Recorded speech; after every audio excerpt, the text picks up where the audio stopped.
Hi friends, welcome to my channel. I hope you guys are doing absolutely fine today. So आज मैं आ गई हूँ एक और लोकेशन में एक स्टैंड अलोन प्रोजेक्ट के साथ. So basically ये G+4 है. इस पूरे बिल्डिंग में 2 BHK हैं, 2 BHK 2 लेआउट्स में हैं. ठीक है. सो अभी जो मैं जिसको कवर करूंगी वो है 866 सुपर बिल्ट एरिया के साथ. ठीक है. सो पहले मैं आपको लोकेशन बता दूं. ये बेसिकली राजरहाट लोकेशन में है. सो आपको रिक जॉइनी से रिक जॉइनी से भी इसका एंट्रेंस है. उसके बाद आपका निदान एक डायग्नोस्टिक सेंटर है, वहां से भी इसका एक्सेस है.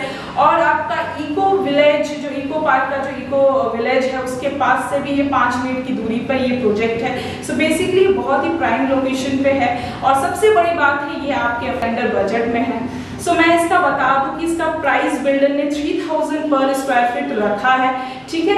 लेकिन इसमें नेगोशिएशन है, आप इस पे नेगोशिएशन कर सकते हैं. और अगर आप मेरे चैनल के थ्रू आते हैं तो डेफिनेटली आई विल ट्राई कि आपको बहुत अच्छा इसका प्राइस मिले. सो आज मुझे वीडियो पे कोई हेल्प नहीं करेगा, सारी डिटेल्स मैं खुद ही प्रोवाइड करूंगी. और इस प्रोजेक्ट के और फ्लैट के लिए भी आपको मुझे से कांटेक्ट करना पड़ेगा. सो सबसे पहले मैं बता दूं इसमें कोई ब्रोकरेज नहीं है. ठीक है. ब्रोकरेज आपको नहीं लगेगा. सो ये 866 करके 3000 स्क्वायर फीट करके प्राइस है. सो इसका टोटल प्राइस आपका 26 लाख पड़ रहा है. लेकिन अगर आपको फ्लैट पसंद आता है, लोकेशन पसंद आता है, so price can be negotiate. ठीक है. सो प्राइस नेगोशिएशन हो जाएगा. सो ये राजरहाट एकदम मेन रास्ते से ही पास में पड़ेगा. रिक जॉइनी से भी आ सकते हैं आप, निदान डायग्नोस्टिक सेंटर है वहां से भी आ सकते हैं. और आपका राइट साइड में न्यू टाउन का इको पार्क का इको विलेज पड़ेगा. सो वहां से भी इसका एक्सेस है 5 मिनट में. सो ये जो 2 BHK है ये आपका फर्स्ट फ्लोर पे अवेलेबल है और 4th फ्लोर पे अवेलेबल है. ठीक है. सो आपके पास लोग हमेशा फर्स्ट फ्लोर ढूंढते हैं. सो फर्स्ट फ्लोर में भी अवेलेबल है और 4th फ्लोर में. सो अगर आपको ये अच्छा लगता है so don't miss out the time. जितना टाइम जाएगा उतना ही ज्यादा फ्लैट्स वगैरह बुक हो जाएंगे. फिर उसके बाद आप बोलेंगे कि अरे यार मुझे टॉप फ्लोर नहीं चाहिए था, फर्स्ट फ्लोर चाहिए था. So don't waste your time, just grab it. ठीक है. ये अभी फिलहाल ऑलमोस्ट तैयार हो चुका है, बाहर पूरा तैयार हो चुका है. ठीक है. अंदर में छोटे मोटे काम बाकी है. तो हार्डली आपको 2 से 3 महीने लगेगा आपको हैंडओवर करने में. लिफ्ट मिल जाएगा आपको. पार्किंग अभी नहीं है बट बिल्डर ने पास का ही एरिया खरीद लिया है. सो वहां पे आपको 1-1.5 साल के अंदर पार्किंग मिल जाएगा. पार्किंग का जो प्राइस होगा वो 3.5 रखा गया है, 3.5 लाख रुपए रखा गया है. 2 व्हीलर के लिए आपको कोई प्रॉब्लम नहीं होगी. ये जो बिल्डर है ये अभी इनका फेज 1 है, पीछे साइड में फेज 2 बना रहे हैं. सो जब फेज 1 और फेज 2 दोनों कंप्लीट हो जाएंगे तब यहाँ पे पूरा कैमरास वगैरह लगाए जाएंगे. लेकिन फिलहाल अभी यहाँ पे स्टैंड अलोन बिल्डिंग होने के कारण अभी 1-1.5 साल तक सिर्फ आपको लेफ्ट मिलेगा एमिनिटीज के तौर पे और 24/7 पानी मिलेगा. सो पानी जो है मोस्टली बोरिंग का पानी है. सो इसमें आयरन वगैरह नहीं है. तो मेंटेनेंस आपका इस एरिया में हार्डली 1 से 1.5 रुपए के बीच में रहेगा पर स्क्वायर फीट. तो आपका जितना पर स्क्वायर फीट एरिया है उस हिसाब से आपका 1 से 1.5 रुपए पड़ेगा. और ये बेसिकली सोसाइटी के लोग ही डिसाइड करते हैं, तो आप ही लोग को डिसाइड करना पड़ेगा. और रही बात लोन वगैरह की तो ये SBI प्रूफ है, LIC प्रूफ है, HDFC. सो आपके भी अगर कोई खुद का कोई बैंक वगैरह है, पंजाब वगैरह, तो आप उनसे भी करा सकते हैं क्योंकि ये सब बैंकों से अप्रूव्ड प्रोजेक्ट है. सो लोन वगैरह की कोई दिक्कत नहीं आएगी. और रही बात ब्रांड वगैरह की, सो ब्रांड में कोई कॉम्प्रोमाइज नहीं है. जो बिल्डर है इन्होंने 8-9 प्रोजेक्ट बना चुका है. ये उनका 10th प्रोजेक्ट चल रहा है. पीछे में ही उनका फेज 2 यानी कि 11th प्रोजेक्ट शुरू होगा. TMT बार यूज किया गया है. मैंने नीचे देखा अल्ट्राटेक के सीमेंट पड़े हुए हैं. सो क्वालिटी वाइज कोई कॉम्प्रोमाइज नहीं किया गया है. बहुत बेहतरीन क्वालिटी है. वेट्रीफाइड के टाइल्स यूज किए गए हैं, ब्रांडेड. ठीक है. और लेआउट भी बहुत अच्छा है. आपको एक बड़ा हॉल कम डाइनिंग, उसके बाद आपके 2 बड़े बेडरूम मिल जाएंगे. सो बहुत स्पेशियस है. ठीक है. प्राइस भी बहुत अच्छा. और मैंने आपको कहा ही है कि अगर आपको फ्लैट पसंद आता है तो डेफिनेटली आई विल ट्राई कि आपको बहुत अच्छा इसका प्राइस मिले. ठीक है. सो डिसअपॉइंटमेंट नहीं होगी क्योंकि आप मेरे चैनल के थ्रू आए हैं. सो मेरे सब्सक्राइबर से definitely I will take care of it. Okay. और ब्रोकर चार्ज तो है ही नहीं. और मेरा नाम और नंबर डिस्क्रिप्शन बॉक्स पे नीचे दिया रहेगा. सो आप वहां से पुल आउट करके इस फ्लैट की डिटेल्स मुझसे ले सकते हैं. सो चलिए अब मैं चलकर आपको ये फ्लैट दिखा दूं, बिल्डिंग दिखा दूं और इसका लेआउट दिखा दूं. ओके. सो फ्रेंड, आज जिस बिल्डिंग को मैं आज कवर करने के लिए आई हूँ वो ये है. देख लीजिए, ये G+4 रेडी टू मूव है. ठीक है. सो ये G+4 है और इसके सामने ही आप रोड देख लीजिए, बहुत वाइड सा आपको ये रोड मिल जाएगा। सो अगर आप लोग के पास 4 व्हीलर वगैरह है सो आप इजीली ला सकते हैं, ठीक है। सो ये देख लीजिए, ये वो बिल्डिंग है। सो यहाँ पे फ़िलहाल 2 व्हीलर के लिए पार्किंग है, लेकिन इस बिल्डर ने पीछे का पोर्शन ख़रीद लिया है। 1 साल या 1.5 साल के अंदर ही आप लोगों को पार्किंग अवेलेबल हो जाएगा, ठीक है। सो अभी फ़िलहाल करंटली इमीडिएटली आपको पार्किंग नहीं मिलेगा, लेकिन 1-1.5 साल के अंदर आपको पार्किंग मिल जाएगा। और जो पार्किंग का प्राइस रखा जाएगा वो 3.5 लाख के करीब होगा जो आपको पे करना पड़ेगा।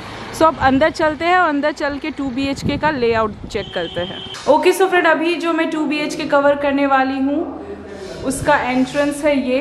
इसका सुपर बिल्ड एरिया 866 है। सो जैसा कि आप देख रहे हैं इस स्टेयर केस में आपका पूरा ग्रेनाइट का काम किया गया है, ठीक है।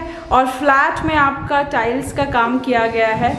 और ये आपका लिफ्ट है, इसमें ऑटोमेटिक लिफ्ट लगेगा, ठीक है। सो लिफ्ट के बाद में एक फ्लैट छोड़कर जो दूसरा फ्लैट है ये वो 2 BHK है जिसे मैं कवर करूँगी। सो ये 866 का सुपर बिल्ड एरिया है।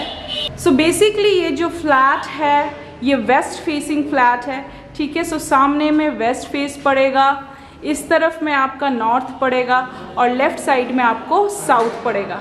सो घुसते ही साथ में जो दिखेगा वो आपको ये एल शेप में हॉल कम लिविंग कम डाइनिंग कम बैल्कनी का स्पेस दिया गया है, ह्यूज सा, ठीक है। सो स्पेसिफिकली अगर मैं आपको ये किचन है, किचन के सामने वाला पोर्शन अगर आप इसको डाइनिंग का स्पेस कवर डाइनिंग का स्पेस अगर कंसीडर करें तो ये जो डाइनिंग का स्पेस है वो 8x15 का आपको ये ह्यूज डाइनिंग स्पेस दिया गया है।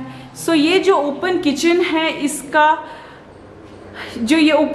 है इसकी चौड़ाई 8 है, ठीक है। सो ओपन किचन है, सो आप इसको अपने हिसाब से एक्सटेंड कर सकते हैं। सो नॉर्थ साइड में आपको ये किचन दिया गया है, इसमें एक मीडियम साइज़ का विंडो है। ऊपर में आपको चिमनी के लिए पॉइंट दिया गया है। इस तरफ में आपको एक रेफ्रिजरेटर का पॉइंट या फिर माइक्रोवेव का पॉइंट दिया गया है। उसके बाद सिंक के बाजू में ही आपको आरओ का पॉइंट दिया गया है। यहाँ पे आपको माइक्रोवेव का पॉइंट दिया गया है। यहाँ पे आपको रेफ्रिजरेटर का पॉइंट दिया गया है। सो ये जो किचन कम आपका ये जो डाइनिंग स्पेस है वो 8x15 का आपको ये ह्यूज किचन का स्पेस दिया गया है। उसके सामने में ही आपको ये हॉल का स्पेस दिया गया है। सो ये जो हॉल का जो स्पेस है वो आपको 9x11 मिलेगा, ठीक है। सो हॉल से ही अटैच आपको ये एक कॉमन बाथरूम दिया गया है। बाजू में ही आपको ये फर्स्ट मास्टर बेडरूम दिया गया है जिसपे अटैच आपको एक बाथरूम मिल जाएगा। फ्रंट में ही आपको ये सेकंड बेडरूम दिया गया है जिसमें अटैच आपको एक बैल्कनी मिल जाएगी और इस हॉल से अटैच आपको एक और बैल्कनी दी गई है। सो बेसिकली इस फ्लैट में आपको 2-2 बैल्कनी मिल जाएगी, ठीक है। सो ये जो लिविंग कम हॉल का जो स्पेस अगर मैं इसको कंसीडर करूँ तो ये आप 9x11 का आपको ये एक हॉल दिया गया है। उसी से अटैच आपको ये एल शेप में एक बाथरूम दिया गया है, ठीक है। सो बाथरूम का साइज स्पेसिफिकली बताना मुश्किल है बट इसकी जो लंबाई है वो 11 है और इसकी जो चौड़ाई है वो 4 फीट है, ठीक है। इस तरफ भी इसकी 4 फीट चौड़ाई है और लंबाई 7 है। सो ये आपका बाथरूम है जो कि एल शेप में है। एकदम टॉप कॉर्नर में वेस्टर्न शीट के लिए आपको एक पॉइंट दिया गया है, एक छोटा सा विंडो दिया गया है। बाथरूम वाले पोर्शन में आपको एक गीज़र का पॉइंट दिया गया है, शावर पॉइंट दिया गया है, नीचे में आपको टैप पॉइंट्स वगैरह दिए गए हैं। सो इस वाले पोर्शन में बाथरूम होगा और इस जगह पे आपका टॉयलेट शीट रखा जाएगा, ठीक है। सो बाथरूम से निकलते ही वापस आप अपने हॉल कम लिविंग स्पेस में आ जाते हैं। ऊपर ही आपको एक लॉफ्ट का एरिया दिया गया है। सो लॉफ्ट का एरिया बेसिकली आपको 2 साइड है, यानी कि बाथरूम का ऊपर वाला पोर्शन दोनों तरफ से आपको ओपन मिल जाएगा। सो ये एंट्रेंस है, एंट्रेंस के जस्ट ऑपोजिट में आपको ये लॉफ्ट का एरिया है। दरवाजे के जस्ट बाजू में MCV पॉइंट्स दिए गए हैं। तो दो दो लॉफ्ट का एरिया मिल जाएगा। सो इस हॉल से अटैच आपको एक ये बैल्कनी दी गई है। सो बैल्कनी बेसिकली आपका नॉर्थ साइड में है, तो आप देख रहे हैं यहाँ पे पूरा ये ओपन स्पेस है, तो ये हमेशा यहाँ से आपको हवा मिलती रहेगी। सो ये जो बैल्कनी का जो साइज़ है वो 10 बाई 2.5 का आपको ये एक बैल्कनी दिया गया है, ठीक है। फिर लिविंग से अटैच ही आपको ये फ्रंट में एक मास्टर बेडरूम दिया गया है। सो जो ये मास्टर बेडरूम है इसका जो साइज़ है वो 13 बाई 10 का आपको ये ह्यूज सा मास्टर बेडरूम दिया गया है। इसी से अटैच आपको एक कॉर्नर में अटैच बाथरूम दिया गया है, उसी के बाजू में एक आपको एक विंडो दिया गया है। सो ये जो बाथरूम है इसका साइज आपका 4.5 बाई 4 का आपको ये बाथरूम दिया गया है। इस पे एक छोटा सा विंडो है, ऊपर में एग्जॉस्ट फैन के लिए स्पेस है, एक आपको शावर पॉइंट दिया गया है, सेंटर में टैप पॉइंट्स वगैरह दिए गए, डेड कॉर्नर में आपको एक टॉयलेट शीट के लिए स्पेस दिया गया है। सो 4 बाई 4.5 का आपको ये एक बाथरूम दिया गया है, जिसके बाजू में ही आपको ये एक विंडो मिल जाएगा। सो ये जो फ्लैट है बेसिकली आपका वेस्ट साइड फ्लैट है, ठीक है। सो ये जो मास्टर बेडरूम है इसका साइज 13 बाई 10 आपका ये बेडरूम है।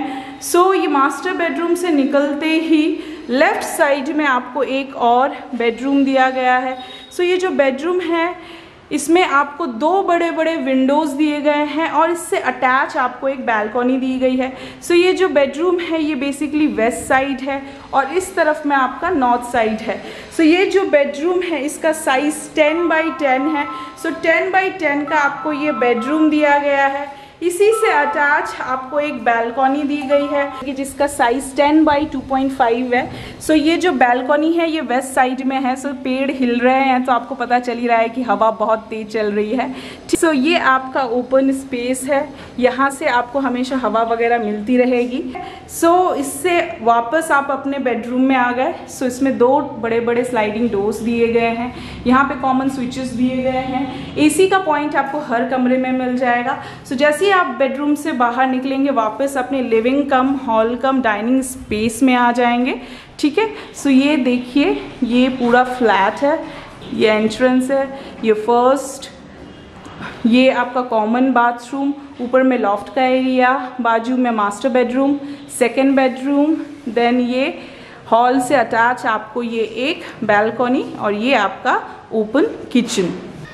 ओके सो फ्रेंड मैंने BHK का लेआउट दिखा दिया है। सो अगर आप लोग को ये फ्लैट अच्छा लगता है, प्रोजेक्ट अच्छा लगता है, तो मेरा नाम और नंबर नीचे डिस्क्रिप्शन बॉक्स में दिया है, आप वहां से पुल आउट करके मुझे कॉन्टैक्ट कर लीजिए। अगर मैं कुछ मिस आउट करती हूँ या कुछ बताना भूल जाती हूँ तो आप मुझे डायरेक्टली कॉल करके पूछ सकते हैं, ठीक है। और अभी टाइम है अलविदा कहने का, मिलेंगे किसी और प्रोजेक्ट में, किसी और लेआउट के साथ, किसी और लोकेशन में। सो तब तक till then bye bye, take care and sayonara.